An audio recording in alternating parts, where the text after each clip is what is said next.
Teka muna mga kapatid, magnilay muna tayo. Sa Ebanghelyo ngayon, narinig natin ang mensahe ng Anghel Gabriel kay Maria. Siya ang napili upang dalhin sa sinapupunan ang anak ng Diyos.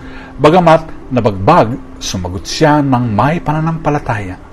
Narito ang alipin ng Panginoon, maganap nawa sa akin ayon sa iyong salita.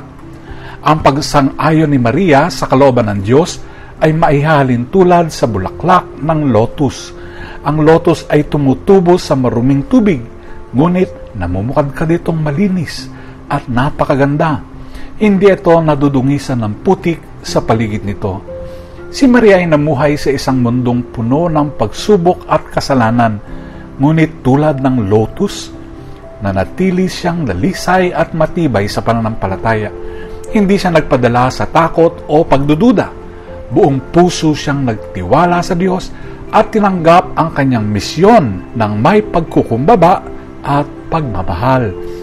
Tayo rin ay namumuhay sa mundong puno ng hamon, tukso, pagdurusa, kawalang katiyakan. Minsan pakiramdam natin ay lumulubog tayo sa putik ng problema at kasalanan. Ngunit ipinakikita sa atin ni Maria na maaari tayong bumangon.